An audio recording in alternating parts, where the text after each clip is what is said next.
Hello. This is Victoria Chantel, your God ordained marriage coach, working with married couples, those who are standing for their marriages, whether you are separated currently and living in separate locations or separated living in the same home, and those who are on the verge of divorce or have divorced, but God has called you to still stand for your marriage, and also those who are looking for their God ordained spouses. So this video today, we're going to touch on the 7 ways that God talks to us. And let's just jump into it. So number 1 is God talks to us directly. So Exodus 33:11, it says, "And the Lord spoke to Moses face to face as a man speaks to his friend." So, right? But I'm going to give you another example, and I think I can more align with this example myself, but how do you feel? So I'm just going to read you 1 Kings 19 and then 12. "And after the earthquake, there was a fire, but the Lord was not in the fire. And after the fire, there was the sound of a gentle whisper. When Elijah heard it, he wrapped his face in his cloak and he went out and he stood at the entrance of the cave. And the voice said, 'What are you doing here, Elijah?'" I can only speak for myself, but I know that when God has talked to me directly, God talks to me in this very small, very still, whispery voice, and I only usually get one word, one word, things that God says to me. So, for instance, I remembered when I asked God, "Do you want me to stand for my marriage?" And all I heard was, "Yes." Just like that. Just, yes. And I remember thinking "Oh, is there going to be a little more to that?" And it wasn't. And then I remember going to an event and driving, and I heard, I can't remember at that time if it was restoration or reconciliation was the word, but it was just reconciliation. That was it. So I would love to hear from you. How does God talk to you? Have you heard from God at all? So number 2, the Holy Spirit. John 14:26 says, "But the Helper, the Holy Spirit, whom the Father will send in my name, he will teach you all things." John 16:13, "And when the Spirit of truth comes, he will guide you in all truth." I would love to hear from you if you hear from the Holy Spirit. I know I have in my own personal life many times over many situations. For instance, I had a dream and I was praying about the dream, and I'm just like, what does this mean? And then I heard the Holy Spirit say, "I want you to go to Matthew 17. I forget what verse." And then I went there and I was like, "Oh," and then I heard the Holy Spirit say, "I want you to fast and pray for 3 days." Number 3, angels. Yes, angels. Have you had any angel encounters? There's a lot of people, if you search the internet, a lot of people who have had angel encounters where they come and they warn them about something or tell them about something. Psalms 91:11, it says, "For he will command his angels concerning you to guard you in all your ways." Hebrews 1:14 says, "Are they not all ministering spirits sent out to serve for the sake of those who are to inherit salvation?" So angels are another option. It's a video that's circulating. There is a street pastor that I know he comes up on my feeds from time to time, but I don't remember his name. But he was praying for this woman, praying for healing over her. And there's an incident where this man stops and he's staring at him, and every time he mentions the name Jesus, the guy looks a little agitated, and then he pulls out some sort of weapon, and then all of a sudden a guy with a dog comes out of nowhere, and he's like blocking the guy, and the minister just continues on, praying over her healing.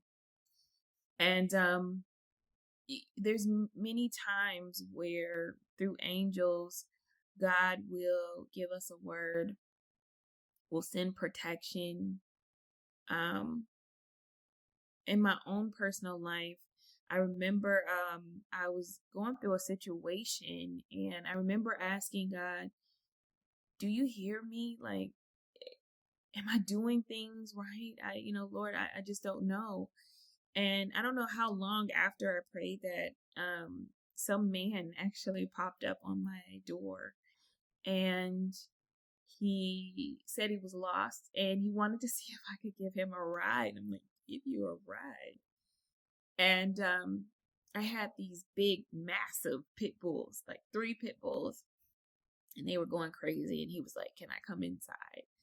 And I was like, no, they might hurt you or whatever. And he was like, no, they won't hurt me. And then I noticed when I looked into his eyes that his eyes just seemed different, like not of here. Like, and not in a scary way, just not of here. And I didn't end up giving him a ride, but I did end up calling him a Uber. And as he was leaving, he said to me, God hears you, Victoria. He hears your prayers. Be blessed. And I was just like, oh, was he an angel? Did I just fail? I should get him right. But another example would be Lot, right? So we have Sodom and Gomorrah that's getting ready to be destroyed. The angel is sent to go ahead and clear out Lot. And as the angel goes into Lot's home, the men try to basically, the angel. So they're like, send him out, like new meat. Wow, we haven't touched him, so send him out. Fun fact about Sodom and Gomorrah. So Atlanta is known for, which is Sodom, and New Orleans is known for usually a lot of magic and hoodoo and voodoo and witchcraft, right? And which was what Gomorrah was known for. And I remember I had a friend years ago who said, Sodom and Gomorrah are the same distance as Atlanta and New Orleans. Don't know if that's true, but hey, that's a fun fact. Number 4, destiny helpers. So destiny helpers are people who are strategically placed to help fulfill the assignment.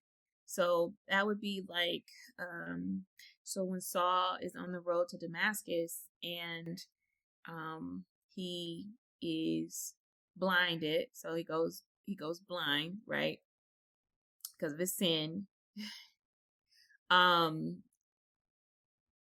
Then God calls, I believe his name is Ananias. Ananias is sent to go and restore Saul's sight.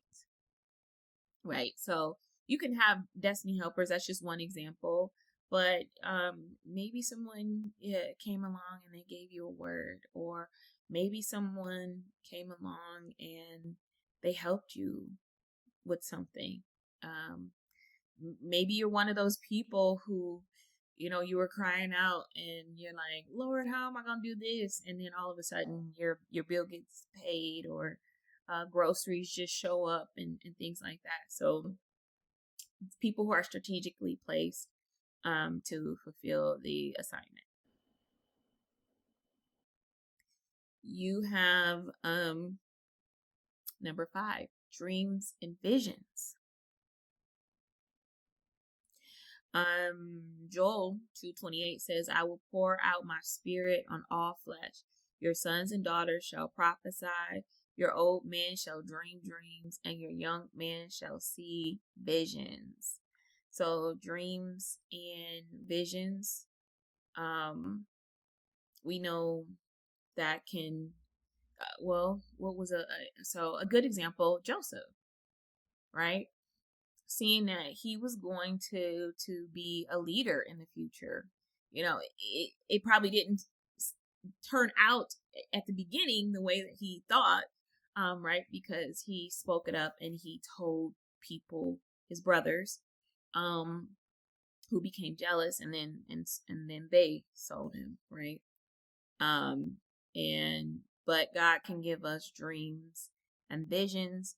The difference, usually dreams are when you're sleeping. Visions usually happen while you're awake. Right? I was trying to think of a vision. I can't think of it off the top of my head, but definitely dreams and visions. So know that your dreams and visions, they mean something. So don't just be like, oh man, I'm daydreaming again, or oh man, I had a dream and I was running through a field of flowers. It probably means nothing. Yeah. Oh, I had a dream and I had this big turkey in front of me and I was just eating all this meat. So even the weirdest, littlest dreams that seem like nothing mean something. Just so you know. Another one is signs and wonders. So he talks to us through signs and wonders. So if you remember the plagues of Egypt, right? The parting of the Red Sea would be a good example of that. Another thing that might happen, maybe you drive somewhere and all of a sudden you're asking God about something, and then you see like a billboard or someone holding a sign, a license plate that says something, and it's like, oh, okay. Or maybe you're asking God about something, and then all of a sudden a YouTube video pops on, right? So, there could be that as well, but it could also be a miracle, right? Number 7, godly counsel. So where there is no guidance, a people uh a people falls, but in abundance of counselors there is safety. Proverbs 11:14. Listen to advice and accept instruction that you gain wisdom in the future. Proverbs 19:20. So you may have someone in your life who sends you godly counsel, or you can talk to and receive godly counsel is the best way to say that. Maybe there is, whether it's something, I put it like this, whether it's someone you can talk to in your day-to-day life, or maybe there's someone you refer to online. Godly counsel can come in multi facets, I would say.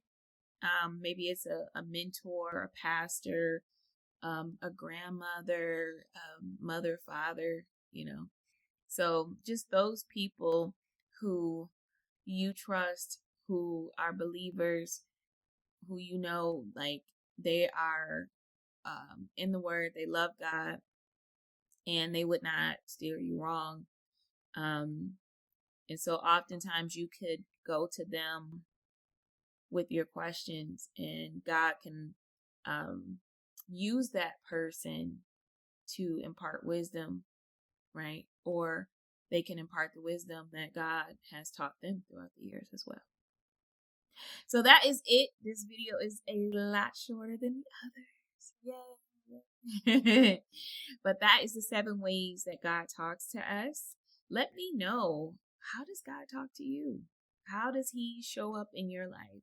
Out of the 7 that I mentioned, did any of them happen to you? If so, please let me know down in the comment section. So don't forget to like and subscribe.